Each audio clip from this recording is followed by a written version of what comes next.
अस्सलाम वालेकुम बेटे, क्या हाल चाल है? ठीक है बेटे, हम लोग पढ़ रहे हैं क्लास 12th का चैप्टर नंबर 12 जो कि 10 आर्टिकल्स हम लोग उसके कर चुके हैं। आज हम लोग करने जा रहे हैं 12.11 आर्टिकल, जिसके जो आर्टिकल नेम है या हेडिंग है वो है इलेक्ट्रिक एंड ग्रेविटेशनल फोर्सेस। इस आर्टिकल के अंदर हम लोग बेसिक इलेक्ट्रिक फ़ोर्स और ग्रेविटेशनल फ़ोर्स का कंपैरिजन करने जा रहे हैं। तो बेटे, जब किसी भी दो चीज़ों को कंपेयर किया जाता है तो उसकी सिमिलैरिटीज़ भी बताई जाती हैं और उसके डिफरेंसेस भी बताए जाते हैं। अब इसी जो कि आर्टिकल है हमारा comparison of electric and gravitational forces, तो दोनों फोर्सेस को हम कंपेयर करेंगे, दोनों फोर्सेस के दरमियान जो सिमिलैरिटीज़ हैं उसको क्लेरिफाई करेंगे, जो डिफरेंसेस हैं उसको क्लेरिफाई करेंगे। अब बेटे, जो बुक के ऊपर डिफरेंसेस की बात करें या सिमिलैरिटीज़ की बात करें या की बुक्स के ऊपर देखें तो वो 3 से 4 जो हैं वो सिमिलैरिटीज़ हैं मोस्टली, और डिफरेंसेस जो हैं वो 5 से 6 दिए हुए हैं। तो आप इस जो लेक्चर के अंदर सिमिलैरिटीज़ जो हैं वो राउंड अबाउट 10 सिमिलैरिटीज़ देखेंगे और राउंड अबाउट ही 10 जो है वो डिफरेंसेस देखेंगे। और ये आपके बोर्ड एग्ज़ाम के हवाले से भी एज ए शॉर्ट क्वेश्चन और MD कैट के टेस्ट के हवाले से भी जो है वो बहुत इंपॉर्टेंट लेक्चर होने वाला है। तो स्किप ना कीजिएगा, कंप्लीट देखिएगा। आए हम लोग स्टार्ट करते हैं कि first electric and gravitational forces है जो हमारे पास हेडिंग है, हमने कंपेयर करना है तो पता होना चाहिए हमें कि इलेक्ट्रिक फोर्स किसे कहते हैं और ग्रेविटेशनल फोर्स किसे कहते हैं। पिछले सारे आर्टिकल्स के अंदर हम लोग इलेक्ट्रोस्टैटिक्स की बात करते रहे हैं, यानी कि चार्जेस एट रेस्ट पे। और जब चार्जेस एट रेस्ट हमने कहा तो वो एक दूसरे के ऊपर एक ऐसी फोर्स लगाते हैं जिसकी वजह से वो एक दूसरे को अट्रैक्ट या रिपेल कर सकते हैं। उस फोर्स का हमने नेम दिया इलेक्ट्रिक फोर्स का, इलेक्ट्रोस्टैटिक फोर्स का, कूलम फोर्स का।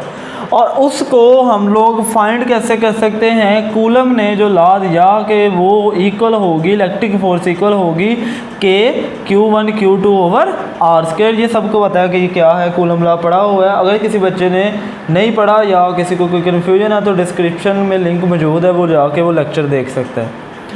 अब नेक्स्ट हमारे पास है ग्रेविटेशनल फोर्स। तो बेटे, ग्रेविटेशनल फोर्स का पता है न्यूटन ने जो ग्रेविटेशन ला दिया, जो कि आप 9th क्लास में पढ़ के आए हो, फर्स्ट ईयर के अंदर आपने चैप्टर 5 पढ़ा पूरा ग्रेविटेशन का ही। तो बेटे, उसने कहा कि दो मैसेज, कोई से भी दो मैसेज ले लें, वो एक दूसरे को इक्वल और जो इक्वल अट्रैक्टिव फोर्स है उससे एक दूसरे को अट्रैक्ट करते हैं, चाहे एक मैच छोटा है चाहे दूसरा बड़ा है। फॉर एग्जांपल, अगर मेरे पास ये दो बोर्ड मार्कर्स हैं तो ये दोनों एक दूसरे के ऊपर इक्वल फोर्स लगा रही हैं, दोनों एक दूसरे को अपनी तरफ खींच रही हैं, दोनों की फोर्स की डायरेक्शन जो है वो ऑपोजिट होगी। इसके ऊपर लगने वाली फोर्स इस तरफ होगी, इसके ऊपर लगने वाली फोर्स इस बोर्ड मार्कर की तरफ होगी, तो दोनों की डायरेक्शन ऑपोजिट होगी। और उसने जो ला दिया उसके अंदर उसने कहा कि फोर्स ऑफ ग्रेविटी जो है वो डायरेक्टली प्रोपोर्शनल होगी प्रोडक्ट ऑफ मैसेज और इन्वर्सली प्रोपोर्शनल होगी किसके? Square of the distance between them. अगर ये हमारे पास दो मैसेज हैं, एक M1 M2, इन दोनों का प्रोडक्ट ले लें, वो डायरेक्टली प्रोपोर्शनल होगा किसके? ग्रेविटेशनल फोर्स के। इन दोनों के दरमियान जो अट्रैक्टिव फोर्स है, और ग्रेविटेशनल फोर्स याद रखना है मस्ट अट्रैक्टिव ही होती है, रिपल्सिव नहीं होती। और इनके दरमियान जो डिस्टेंस है उसके स्क्वायर के इन्वर्सली प्रोपोर्शनल है। और साथ हमारे पास यूनिवर्सल कांस्टेंट आ जाता है कैपिटल G। तो ये थी इसकी रिवीजन के ग्रेविटेशनल फोर्स क्या है और न्यूटन्स लॉ ऑफ ग्रेविटेशन क्या है। अब हम लोग देखते हैं सिमिलैरिटीज़। बेटे, ये दोनों फार्मूले जो हैं वो याद रखें आपने। और फर्स्ट जो हमारे पास सिमिलैरिटीज़ आती हैं उसमें फर्स्ट सिमिलैरिटी है बेटे, ये जो इलेक्ट्रिक फोर्स है और ग्रेविटेशनल फोर्स है, ये दोनों बेसिक फोर्सेस ऑफ नेचर हैं।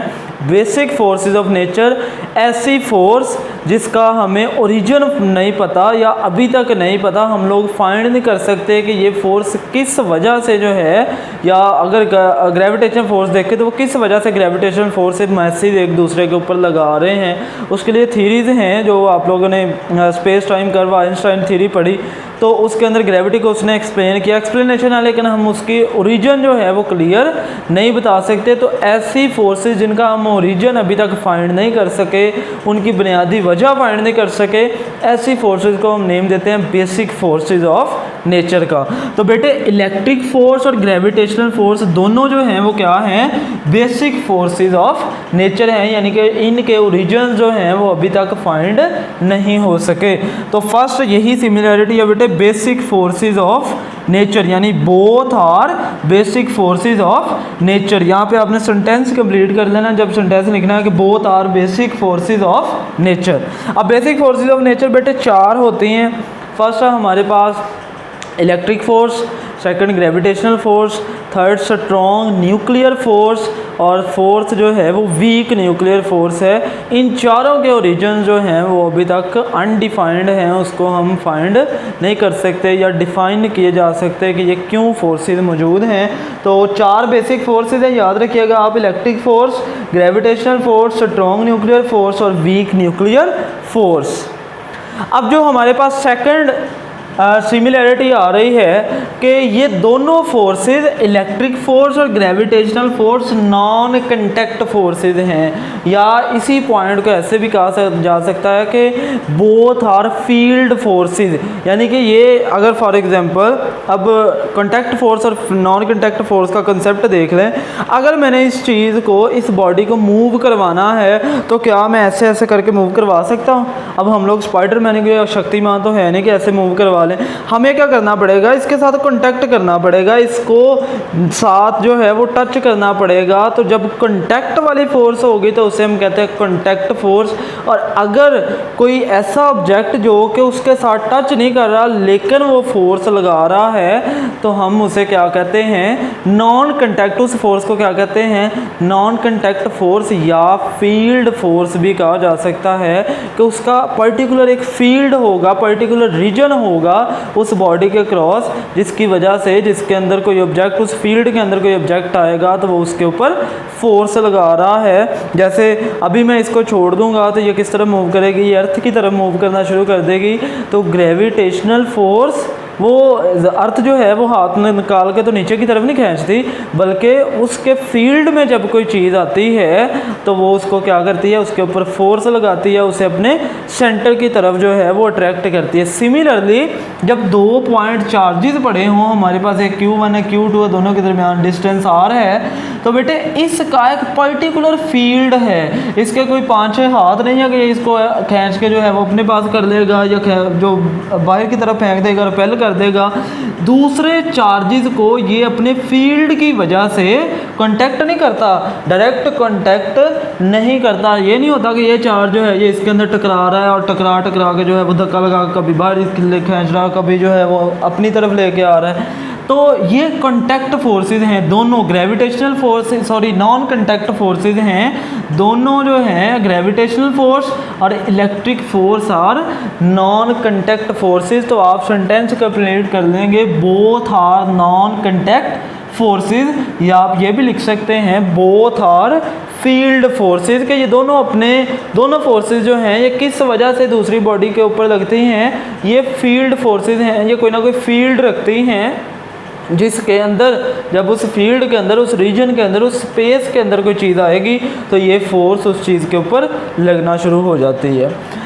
इसके बाद बेटे थर्ड पॉइंट जो है ये बहुत बेसिक पॉइंट है और बहुत जो है ये न्यू वर्ड होगा आपके लिए, इसको हम लोग थोड़ा सा डिस्कस भी करेंगे। Both are central forces. बेटे ये 3 जो हमारे पास थर्ड पॉइंट है उसके अंदर बताया दोनों इलेक्ट्रिक फोर्स और ग्रेविटेशनल फोर्स सेंट्रल फोर्सेस हैं। अब क्वेश्चन ये उठता है कि व्हाट आर सेंट्रल फोर्सेस। बेटे सेंट्रल फोर्सेस की बहुत सी डेफिनेशन मिल जाएंगी। एक्चुअली सेंट्रल फोर्स की हम लोगों ने करैक्टरिस्टिक्स देखनी है, उसी करैक्टरिस्टिक्स की बेस पे हम जो है वो उसकी डेफिनेशन बना देते हैं। बेटे सेंट्रल फोर्स की 3 करैक्टरिस्टिक्स याद रखनी है। सेंट्रल फोर्स एक ऐसी फोर्स होगी, हर वो फोर्स, या ऐसे बात कर लें, हर वो फोर्स जिसका कोई ना कोई पर्टिकुलर ओरिजिन होगा और वो फोर्स उस किसी भी दूसरे पार्टिकल के ऊपर जब लगेगी वो या तो उसको अपने ओरिजिन की तरफ अट्रैक्ट करेगी या ओरिजिन से रिपेल करेगी। फॉर एग्जांपल ये चार्ज Q1 है, ये चार्ज Q2 है। फ़र्ज़ कर लें ये दोनों चार्जेस सेम चार्जेस हैं, आइडेंटिकल चार्जेस हैं, यानी कि ये भी पॉजिटिव चार्ज, ये भी पॉजिटिव चार्ज, दोनों के ऊपर मैग्नीट्यूड दोनों की सेम है। अब दोनों जब पॉजिटिव चार्जेस हैं या दोनों नेगेटिव चार्जेस हैं तो हमें पता है ये एक दूसरे को क्या करेंगे, रिपेल करेंगे। तो Q2 के ऊपर Q1 की वजह से जो फोर्स लगेगी वो इस डायरेक्शन में होगी अगर दोनों सेम चार्जेस हैं, सेम टाइप ऑफ चार्जेस हैं, दोनों या तो पॉजिटिव या दोनों नेगेटिव। और इस Q1 के ऊपर Q2 की वजह से जो फोर्स लगेगी वो किस तरफ होगी, वो इस तरफ होगी। अब देखें अगर इसकी फोर्स, इस चार्ज 1 की जो इलेक्ट्रिक फोर्स है उसको हम देखना चाहें तो उसका ओरिजिन क्या होगा, ये चार्ज, और ये जब इस चार्ज के ऊपर फोर्स लगाएगा तो ये क्या करेगा, इसको या तो रिपेल कर देगा अगर ये भी सिमिलर चार्ज होगा इसके। फॉर एग्जांपल इसको हम कहते हैं जी ये पॉजिटिव चार्ज है। अब अगर तो ये पॉजिटिव चार्ज होगा तो ये क्या करेगा, इसकी फोर्स इसको क्या करेगी, इस ओरिजिन से क्या करेगी, दूर भेजेगी, अवे मूव करवाएगी, रिपेल करेगी। अगर हम ये कह दें कि ये तो पॉजिटिव चार्ज ही है, ये हमारे पास अब आ गया है जी नेगेटिव चार्ज, फिर फोर्स कैसी होगी, फिर टूवर्ड्स ओरिजिन होगी। फिर टूवर्ड्स देखें कि इस फोर्स की वजह से, चाहे आप इसको कंसीडर कर लें, इसको कंसीडर कर लें, एक टाइम पे एक चार्ज की फोर्स को हम देखेंगे कि वो या तो उस चार्ज की तरफ लग रही होगी फोर्स, उस ओरिजिन की तरफ लगाएगा ये चार्ज फोर्स, या उस ओरिजिन से क्या लगाएगा, दूर लगाएगा। अगर दोनों सिमिलर चार्जेस होंगे तो फोर्स दूर लगेगी, इलेक्ट्रिक फोर्स रिपेल करेगा इस चार्ज को, ये चार्ज इस चार्ज को क्या करेगा, रिपेल। अगर ये चार्ज नेगेटिव चार्ज है तो हमारे पास क्या होगी, फोर्स ऑफ अट्रैक्शन, और वो किस तरफ होगी, टूवर्ड्स ओरिजिन। सिमिलरली अगर दो मैसेज हैं तो उसके अंदर देखें कि इस मैस की जो ग्रेविटेशनल फोर्स है उसका ओरिजिन कंसिडर कर लें, ये है जो कि इसका सेंटर ऑफ मैस है। अब ये फोर्स, ये जो मैस है इसके ऊपर कैसे फोर्स लगा रहा है, टूवर्ड्स ओरिजिन, टूवर्ड्स ओरिजिन। क्योंकि ये सिर्फ अट्रैक्टिव फोर्स होती है तो ये दोनों जो हैं, अगर M2 होगा तो वो इसको टूवर्ड्स ओरिजिन लगाएगा, M1 जो है वो M2 को अपनी तरफ अट्रैक्ट करेगा, लेकिन किस तरफ अट्रैक्ट करेगा, ओरिजिन की तरफ। तो ऐसी तमाम फोर्सेस जो कि ये ओरिजिन की तरफ, या तो ओरिजिन की तरफ अट्रैक्ट करें या ओरिजिन से रिपेल करें, तो ऐसी फोर्सेस को हम कहते हैं सेंट्रल फोर्सेस। इसकी एक और प्रॉपर्टी कि ये जो सेंट्रल फोर्सेस हैं वो जिन दो पार्टिकल्स के दरमियान लग रही होंगी, जिन दो मैसेज के दरमियान लग रही होंगी, जिन दो चार्जेस के दरमियान लग रही होंगी, उनके सेंटर्स को जो लाइन ज्वाइन करेगी उसके अलॉन्ग लगेगी। ये लाइन, ये डॉटेड लाइन जो है ये इन दोनों चार्जेस के सेंटर्स को या ओरिजिन्स को मिला रही है, तो इसी के अलॉन्ग लगेगी, इसी के पैरेलल होगी, या तो इस तरफ या इस तरफ, इसके बिल्कुल पैरेलल होगी। एंगल जो है वो क्या होगा, जीरो होगा। ऐसी कंडीशन आ जाए, ऐसी फोर्स हो जो कि जिन दो पार्टिकल्स के दरमियान लग रही है उनके दरमियान लाइन ज्वाइनिंग के अलॉन्ग मूव करे, तो भी हम उसे कहते हैं सेंट्रल फोर्स। तो हमें पता है ग्रेविटेशनल फोर्स भी उसी लाइन के अलॉन्ग लगती है। और कूलम फोर्स की जो कैरेक्टरिस्टिक पढ़ी हमने, कूलम लॉ के अंदर हमने पढ़ा कि ये दोनों फोर्सेस या है Q1 Q2 के ऊपर लगाए या Q2 Q1 के ऊपर लगाए, चाहे वो अट्रैक्टिव फोर्सेस हों या रिपल्सिव फोर्सेस हों, तो ये दोनों दोनों चार्जेस की जो लाइन ज्वाइनिंग है उसी के अलॉन्ग लगती हैं। सेकंड कंडीशन भी हमारे पास पूरी होगी सेंट्रल फोर्स की। थर्ड क्या होती है, थर्ड होती है कि सेंट्रल फोर्स की मैग्नीट्यूड जो है वो डिस्टेंस डिपेंडेंट होती है। फॉर एग्जांपल हम चाहते हैं कि इसकी इलेक्ट्रिक फोर्स को डिस्कस करें, उसकी मैग्नीट्यूड को डिस्कस करें, तो हमें पता है जैसे जैसे R बढ़ता जाएगा R की वैल्यू इंक्रीज होगी, इलेक्ट्रिक फोर्स की वैल्यू डिक्रीज होगी। किस पे डिपेंड कर रहा है, डिस्टेंस पे डिपेंड कर रहा है। तो अगर कोई फोर्स जो कि डिस्टेंस, जिसकी मैग्नीट्यूड डिस्टेंस पे डिपेंड करती है, उसको भी सेंट्रल फोर्स कहते हैं। तो हमें पता है इलेक्ट्रिक फोर्स भी, ग्रेविटेशनल फोर्स भी जो डिस्टेंस डिपेंडेंट हैं, थर्ड प्रॉपर्टी ने भी यही कहा कि ये दोनों कैसी हैं जी, सेंट्रल फोर्सेस हैं। इसके बाद एक और जो हमारे पास चीज़ आती है कि सेंट्रल फोर्सेस के अंदर जो एंगुलर मोमेंटम है वो कंजर्व्ड रहता है। तो ये बेसिक 4 करैक्टरिस्टिक्स हैं किसकी, सेंट्रल फोर्सेस की। तो बेटे आई होप कि आप लोगों को समझ आ गई होगी कि सेंट्रल फोर्स हम किसे कहते हैं। 4 पॉइंट्स मैंने बताए हैं। फर्स्ट, जो सेंट्रल फोर्स होगी उस फोर्स को कहेंगे कि जो उसका ओरिजिन होगा वो फोर्स उसे या तो अपने ओरिजिन की तरफ अट्रैक्ट करेगी या उस ओरिजिन से रिपेल करेगी। जैसे हमने इसकी एग्जांपल देखी कि इसकी इलेक्ट्रिक फोर्स को देखें, या तो वो इन केस अगर दोनों अपोजिट चार्जेस होंगे तो अट्रैक्ट करेगी, इन केस अगर वो सेम चार्जेस हैं तो वो क्या करती है, रिपेल, यानी कि ओरिजिन से या तो ओरिजिन की तरफ या ओरिजिन से बाहर की तरफ। सेकंड पॉइंट क्या कि डिस्टेंस डिपेंडेंट होगी वो सेंट्रल फोर्स, कैसी होगी, डिस्टेंस डिपेंडेंट। इलेक्ट्रिक फोर्स भी डिस्टेंस डिपेंडेंट है और ग्रेविटेशनल फोर्स भी डिस्टेंस डिपेंडेंट है, तो हम कह सकते हैं ये सेंट्रल फोर्स है।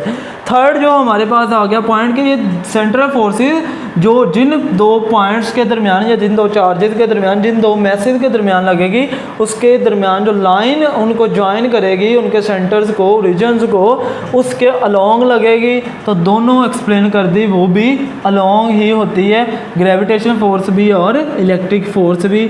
और फोर्थ कि इसमें एंगुलर मोमेंटम कंजर्व्ड रहता है। तो चारों कंडीशंस जो हैं वो इन दोनों के अंदर पूरी हो रही हैं। एंगुलर मोमेंटम की कंजर्वेशन जो है वो आप नेक्स्ट ग्रेजुएशन में पढ़ेंगे, अभी फिर लेक्चर काफ़ी ज़्यादा लेंथी हो जाएगा।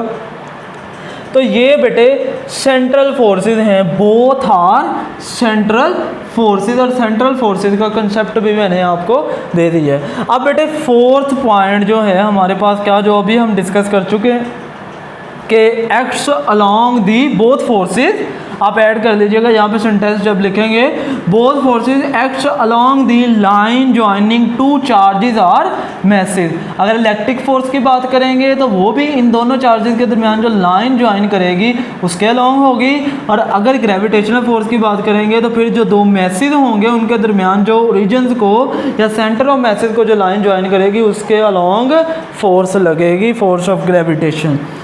फिफ्थ जो सिमिलैरिटी है कि दोनों की मैग्नीट्यूड, चाहे ग्रेविटेशनल फोर्स हो चाहे इलेक्ट्रिक फोर्स हो, दोनों की मैग्नीट्यूड डिस्टेंस डिपेंडेंट है, जो कि अभी हम डिस्कस कर चुके हैं। मैग्नीट्यूड्स बोथ फोर्सेस या magnitudes of both forces are distance dependent. 6 similarity जो है, both follow inverse square law, both follow inverse square law, दोनों जो हैं वो डिस्टेंस के इन्वर्सली प्रोपोर्शनल हैं, डिस्टेंस के स्क्वायर के इन्वर्सली प्रोपोर्शनल हैं। कि डिस्टेंस अगर 2 टाइम्स आप ज़्यादा करते हो तो इलेक्ट्रिक फोर्स भी 4 टाइम्स डिक्रीज़ कर जाएगी और ग्रेविटेशनल फोर्स भी जो है 4 टाइम्स डिक्रीज़ कर जाएगी। अगर आप 2 टाइम्स जो है वो डिस्टेंस कम करते हो तो 4 टाइम्स दोनों फोर्सेस इंक्रीज कर जाएंगी। तो इनवर्स स्क्वायर लॉ को ओबे करती हैं इलेक्ट्रिक फोर्स भी और ग्रेविटेशनल फोर्स भी। नेक्स्ट जो हमारे पास बेटे नेक्स्ट सिमिलैरिटी है 7th के दोनों both forces are conservative forces. Conservative force का हम लोग चैप्टर 5 ग्रेविटेशन के अंदर पढ़ के आए हैं कि अगर किसी फोर्स की वजह से वर्क डन जो है वो इंडिपेंडेंट ऑफ पाथ हो तो हम कहते हैं कि ये फोर्स कंजर्वेटिव फोर्स है, या अगर किसी फोर्स की वजह से क्लोज पाथ में वर्क डन जो है वो 0 आ जाए तो हम कहते हैं ये फोर्स कैसी है जी, ये कंजर्वेटिव फोर्स है। तो ग्रेविटेशनल फोर्स या work done by gravitational field या prove that gravitational field is conservative, ये क्वेश्चंस आप लोग चैप्टर 5 ग्रेविटेशन फर्स्ट ईयर के अंदर आप लोग पढ़ के आए हैं, जिसके अंदर हम लोगों ने डिफरेंट पाथ के ऊपर वर्क डन कैलकुलेट किया ड्यू टू ग्रेविटेशनल फोर्स। तो हमें पता चला कि ग्रेविटेशनल फोर्स कैसी है, कंजर्वेटिव फोर्स है। सिमिलरली इलेक्ट्रिक फोर्स भी कैसी है, कंजर्वेटिव फोर्स है। Both forces are conservative forces. Next बेटे 8th जो हमारे पास प्रॉपर्टी है, सिमिलैरिटी है कि हमारी जो दोनों फोर्सेस हैं वो कैसी हैं जी, वो लॉन्ग रेंज फोर्सेस हैं। इलेक्ट्रिक फोर्स की बात करें या ग्रेविटेशनल फोर्स की बात करें तो बेटे ये दोनों फोर्सेस कैसी हैं, लॉन्ग रेंज फोर्सेस है। आर देखें यहाँ पर ये वैल्यू यानी ग्रेविटेशनल फोर्स की मैग्नीट्यूड और इलेक्ट्रिक फोर्स की मैग्नीट्यूड कब ज़ीरो हो सकती है, अगर यहाँ पर इनफाइनाइट डिस्टेंस हो, अगर आर की वैल्यू इन्फिनिटी पुट कर दी जाए तो फिर इलेक्ट्रिक और ग्रेविटेशनल फोर्स जो है वो कैसी हो सकती है, ज़ीरो हो सकती है। यानी कि वहाँ पर जाके ज़ीरो होगी, कहाँ पर, जब डिस्टेंस जो है वो कितना हो, इनफाइनाइट हो, बहुत ज़्यादा रेंज है इलेक्ट्रिक फोर्स की भी और ग्रेविटेशनल फोर्स की भी। अब बेटे नेक्स्ट जो हमारे पास सिमिलैरिटी है कि इलेक्ट्रिक फोर्स और ग्रेविटेशनल फोर्स जो हैं वो दोनों both forces obey principle of superposition. Principle of superposition आप थोड़ा सा डिस्कस करके आए हैं चैप्टर नंबर 8 वेव्स वाले में, कि जब दो वेव्स जो है वो एक दूसरे के पास सुपरपोज करती हैं तो जो रिजल्टेंट डिस्प्लेसमेंट होता है वो इक्वल होता है किसके, उन दोनों के डिस्प्लेसमेंट के सम के। तो यहाँ पे चूँकि वेव्स की बात नहीं करें, अगर हमारे पास ये दो चार्जेस मौजूद हैं, यहाँ पर कोई एक चार्ज और रख दिया जाए जो कि हो Q3, तो हम ये कहेंगे कि इस Q2 के ऊपर फोर्स बताएं तो अब Q2 के ऊपर दो चार्जेस फोर्स लगा रहे हैं, एक Q1 एक Q3, तो दोनों की फोर्सेस का जो सम होगा, जो नेट फोर्स होगी, वो इसके ऊपर लगने वाली इलेक्ट्रिक फोर्स कहलाएगी और इसी को हम कहते हैं प्रिंसिपल ऑफ सुपरपोजिशन। सिमिलरली अगर यहाँ पे एक और मैस रख दिया जाए तो फोर्स ऑफ ग्रेविटी इस मैस के ऊपर इन दोनों मैसेज की वजह से लगेगी और जो नेट फोर्स होगी वो इन दोनों फोर्सेस का सम अप होगी। तो ऐसे हम लोग जो है वो प्रिंसिपल ऑफ सुपरपोजिशन को यूज़ करते हैं। ये बेसिक मैंने आइडिया दिया है, प्रिंसिपल ऑफ सुपरपोजिशन जो है वो एक अलग आर्टिकल है। नेक्स्ट बेटे 10th है हमारे पास कि इलेक्ट्रिक फोर्स और ग्रेविटेशनल फोर्स दोनों Newton's third law of motion के अकॉर्डेंस हैं। थर्ड लॉ ऑफ मोशन क्या कहता है कि action and reaction are equal but opposite in direction, के हर जगह पर जहाँ पर एक्शन होगा वहाँ पर रिएक्शन, एक्शन और रिएक्शन का एक पेयर बनेगा। वो दोनों फोर्सेस कैसी होंगी, एक्शन फोर्स और रिएक्शन फोर्स दोनों एक दूसरे के डायरेक्शन में ऑपोजिट होंगी, दोनों की मैग्नीट्यूड सेम होगी, दोनों सेम टाइम के ऊपर लगेगी। तो देखें कि अगर ये चार्ज Q1 Q2 के ऊपर दोनों पॉजिटिव चार्जेस हैं, रिपल्सिव फोर्स लगाएंगे, दोनों की मैग्नीट्यूड सेम होगी, दोनों एट अ टाइम लग रही होंगी, दोनों की डायरेक्शन एक दूसरे के ऑपोजिट होगी। अगर हम ये कह दें कि दोनों चार्जेस जो हैं वो सिमिलर नहीं हैं, एक पॉजिटिव चार्ज है एक नेगेटिव, तो इस पॉजिटिव चार्ज के ऊपर फोर्स इस डायरेक्शन में लगेगी, इस नेगेटिव चार्ज के ऊपर इस पॉजिटिव चार्ज की वजह से इस डायरेक्शन में, फिर डायरेक्शन ऑपोजिट हमारे पास मैग्नीट्यूड इस फार्मूले से सेम आएगी। तो सिमिलर यही चीज़ें न्यूटन ने कही थी कि दोनों फोर्सेस जो हैं वो एक ही टाइम पे लगेंगी, एक्शन और रिएक्शन फोर्सेस एक टाइम पे लगेंगी और डायरेक्शन ऑपोजिट होगी, मैग्नीट्यूड सेम होगी। तो यही चीज़ें यहाँ पे भी हमें देखने को मिलेंगी, डायरेक्शन ऑपोजिट, मैग्नीट्यूड इसी फार्मूले से निकालोगे, चाहे M1 के लिए निकालो या M2 के लिए। आ क्या रहा है, दोनों का प्रोडक्ट आ रहा है, यहाँ पे मैसेज का प्रोडक्ट है, यहाँ पे चार्जेस का प्रोडक्ट है। तो एक की वैल्यू आप बढ़ा भी दो तो दूसरे की फोर्स भी बढ़ जाएगी, क्योंकि दोनों का प्रोडक्ट है, दोनों का प्रोडक्ट है। चाहे एक का चार्ज डबल कर दो तो दूसरे की फोर्स भी डबल हो जाएगी, अगर इसके चार्ज करने से इसकी फोर्स भी डबल, इसकी भी डबल, दोनों की मैग्नीट्यूड सेम होगी ऑलवेज। तो Newton third law of motion को जो है ये ओबे करते हैं, या हम लोग इसको ऐसे भी कह सकते हैं कि इलेक्ट्रिक फोर्स और gravitational force are mutual forces, के दोनों एट अ टाइम लगेंगी, डायरेक्शन ऑपोजिट होगी, मैग्नीट्यूड सेम होगी। ये तीन चीज़ें आप लोगों ने याद रखनी है।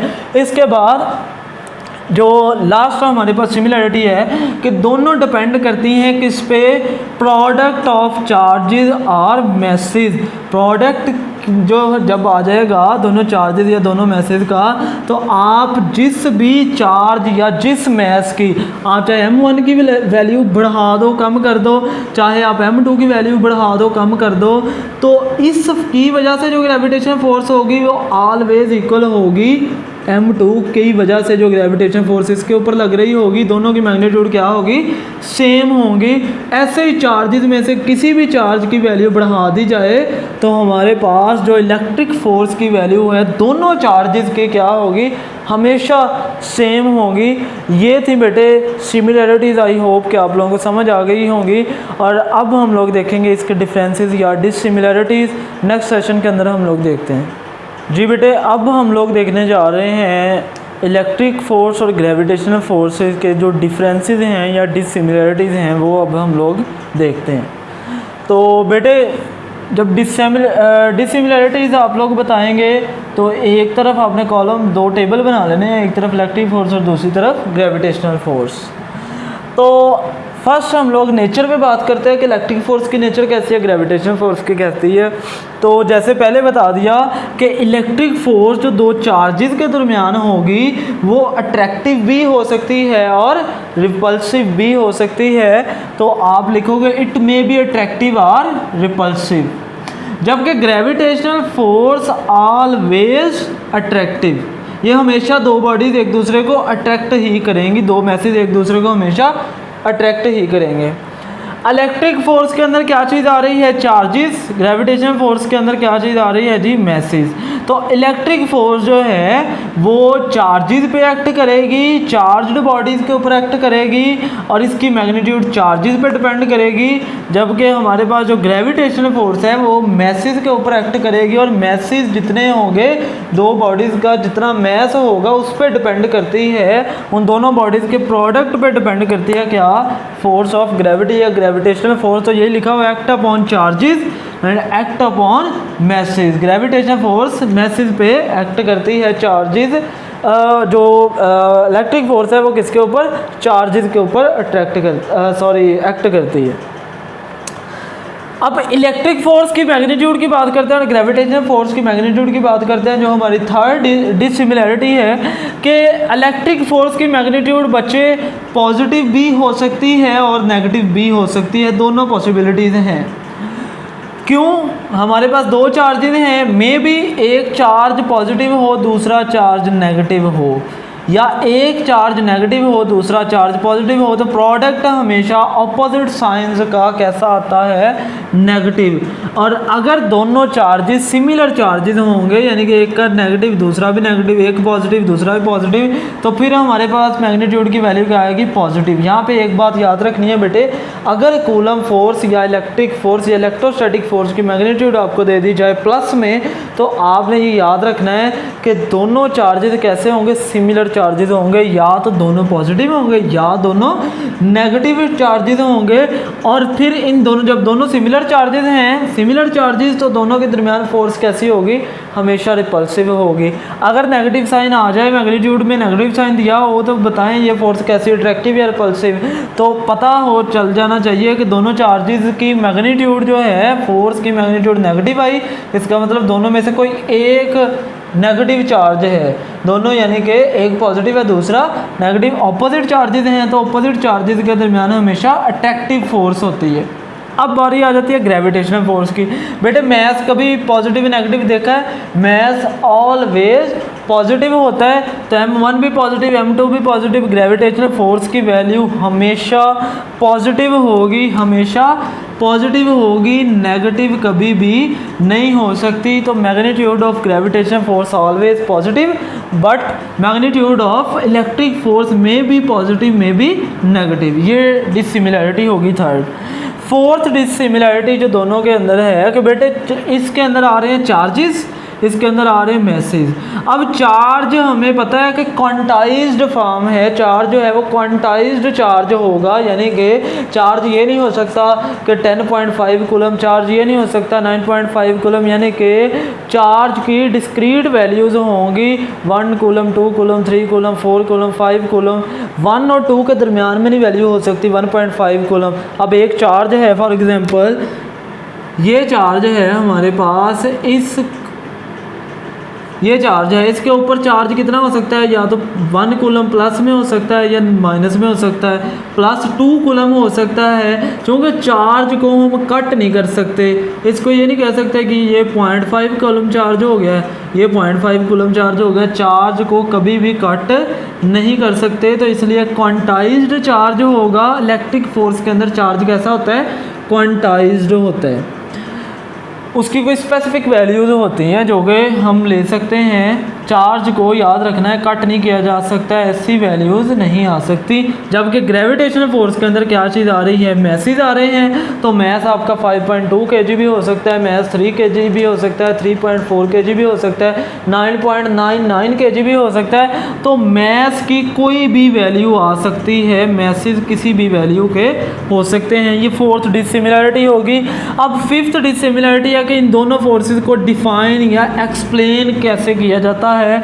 इलेक्ट्रिक फोर्स को एक्सप्लेन किया जाता है मैक्सवेल इक्वेशन से। मैक्सवेल इक्वेशन आप लोग ग्रेजुएशन के अंदर जाकर पढ़ेंगे, बहुत जो है वो काफ़ी जो है वर्किंग है मैक्सवेल इक्वेशंस की, इलेक्ट्रोडायनामिक्स के अंदर काफ़ी ज़्यादा यूज़ होती हैं। तो ये मैक्सवेल इक्वेशंस डिफाइन करती हैं किसको, इलेक्ट्रिक फोर्स को।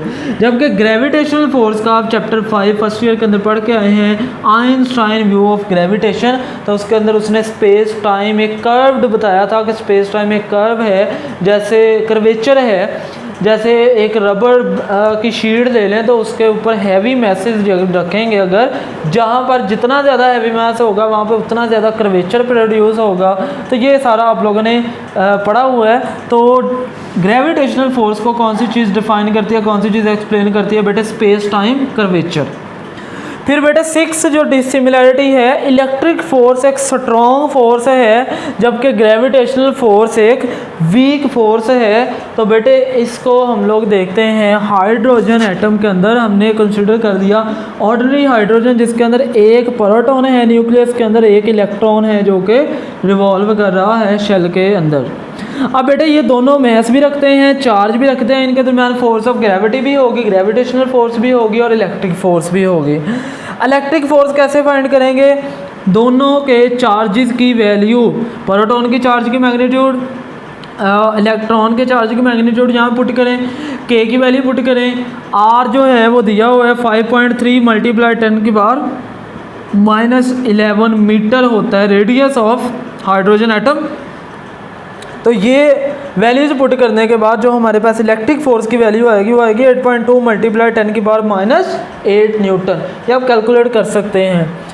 और इन दोनों के मैसेज भी आप लोगों को पता है, किलोग्राम के अंदर भी पता है, एटॉमिक मास यूनिट के अंदर भी पता है। वो वैल्यू पुट करें यहाँ पे। जी की वैल्यू पता है, आर की वैल्यू ये दे दी गई है, ग्रेविटेशनल फोर्स की वैल्यू आएगी 3.6 × 10⁻⁻47।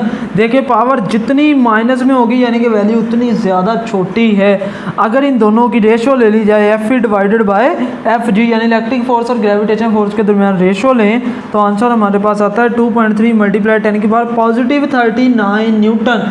यानी कि हमारा नोमिनेटर जो है वो कैसा है, बहुत बड़ा है। इलेक्ट्रिक फोर्स हमेशा ग्रेटर देन होगी किससे, ग्रेविटेशनल फोर्स के से। अगर हाइड्रोजन की बात की जाए तो वो 10⁻39 टाइम्स ग्रेटर देन है इलेक्ट्रिक फोर्स किससे, ग्रेविटेशनल फोर्स है। ये एमसीक्यूज भी याद रखना है कि हाइड्रोजन एटम के अंदर इलेक्ट्रिक फोर्स 10⁻39 टाइम्स ग्रेटर होती है ग्रेविटेशनल फोर्स से।